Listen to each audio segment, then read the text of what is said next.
In today's video, I'll teach you how to create read-only channel on Discord.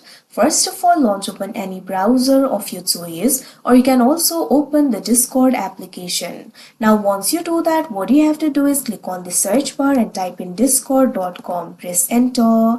After that, you'll be led to the official website of Discord. You can see over here, you'll be led to this kind of interface. Make sure you're logged into your account. Now click on this option, open Discord. So if you want to create the read-only channel, first of all, simply create the channel. Click on the server of your choice. Now after you do that, what you have to do is click on the plus icon right next to the option for text channels or voice channels. Now after that, you can see over here, you'll be able to create the channel. You can also select the channel type if you want. You can simply select this option for text. Now after you do that, what you have to do is click on the field of channel name. Now what you have to do is provide the name to the channel over here.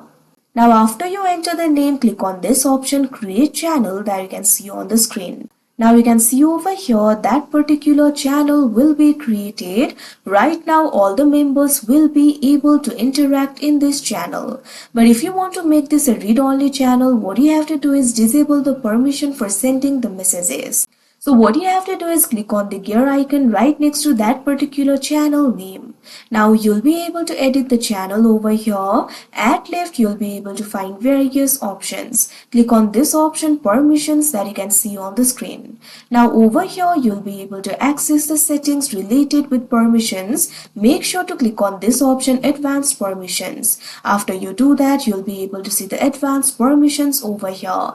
In the roles or member sections, make sure to select this option for everyone. Now after you do that, what you have to do is scroll down. Now over here you'll be able to find this section for text channel permissions. Right over here you'll be able to find the permission for send messages. So click on the cross icon that you can see right over here on your screen.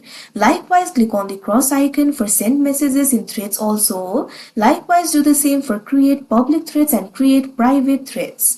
Now after you do that, click on this option save changes that you can see on the screen. Now the changes will be saved. Now the members of this channel will not be able to send the messages. That means they'll only be able to read the messages, they will not be able to send it themselves. So like this, you'll be able to create the read-only channel. So that is how you create read-only channel on Discord. I hope you found this video helpful. Thank you for watching.